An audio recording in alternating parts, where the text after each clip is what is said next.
একটা wide check করতে umpire সময় নিলেন প্রায় 3 মিনিট, আর একটা আউট চেক করতে সময় নিলেন না মাত্র 1 মিনিটও। এমনকি অত্যাধুনিক টেকনোলজি থাকা সত্ত্বেও চারদিকে ঘুরে চেক করলেন না আউট হয়েছে নাকি বাউন্ডারি। আম্পায়ারের এরকম সিদ্ধান্তে অবাক হয়েছেন সবাই। বাধ্য হয়ে মাঠ ছাড়লেন সঞ্জু স্যামসন। একটা সিদ্ধান্ত বদলে দিয়েছে ম্যাচের ভাগ্য, হেরে যেতে হয়েছে রাজস্থানকে। বাকিটা প্রতিবেদনে।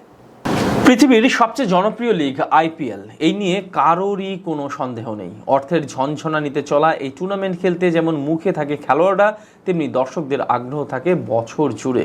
জনপ্রিয়তার বিবেচনায় যেমন সবার উপরে, তেমনি আধুনিক সব কিছু দিয়ে সাজানো পুরো আইপিএল, নিখুঁত সব টেকনোলজি আর সব কিছু মিলিয়ে আইপিএল বিশ্বসেরা। তবে এবার সেই আইপিএলই হয়েছে প্রশ্নবিদ্ধ। রাজস্থান রয়্যালস আর দিল্লি ক্যাপিটালসের ম্যাচে যা ঘটেছে তাতে প্রশ্নবিদ্ধ হওয়াই ছিল স্বাভাবিক ব্যাপার।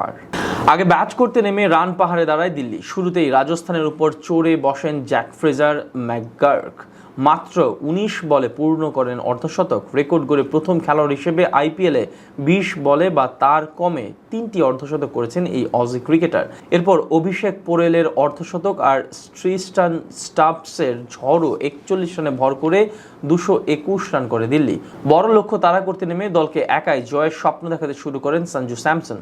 তার ঝড়ো ব্যাটে মনে হচ্ছিল সেঞ্চুরি করেই দলকে জিতিয়ে মাঠ ছাড়বেন তিনি। তবে বিপত্তি ঘটে ম্যাচের 16তম ওভারে, যেখানে বোলিং করছিলেন মুকেশ কুমার আর ব্যাট করছিলেন স্যামসন। তার শর্ট বলটা ঠেলে দেন লং অনে বাউন্ডারির দিকে, যদিও সেখানে ক্যাচ লুফে নেন শাই হোপ।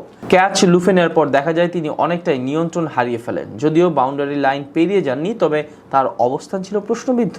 সেটা হতেই পারে, কোনো অসুবিধা নেই। এরকম অবস্থায় যে আম্পায়ার সিদ্ধান্ত নেওয়ার আগে সাহায্য নেবেন থার্ড আম্পায়ারের এবং সেখানে সিদ্ধান্ত সুস্পষ্ট না হওয়া পর্যন্ত পর্যবেক্ষণ চালাবেন, সেটাই স্বাভাবিক।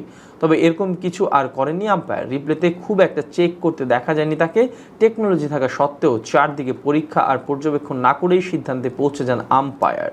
অথচ চোখের দেখায় অনেকের মনে হয়েছিল শাই হোপের পা ছুঁয়ে গেছে বাউন্ডারির রূপ, অর্থাৎ এটা আউট নয় বরং এটা ছিল 6। ঘটনা যাই হোক না কেন, প্রশ্নবিদ্ধের কারণ ছিল আম্পায়ারের পরিষ্কারভাবে চেক না করা। আম্পায়ারের আউট দেওয়ার সিদ্ধান্ত ভালোভাবে মেনে নিতে পারেননি সঞ্জু স্যামসন। যেখানে একটি ওয়াইডের জন্য প্রায় 3 মিনিট সময় নেওয়া হয়েছে, সেখানে এরকম আউটের জন্য মাত্র 1 মিনিট।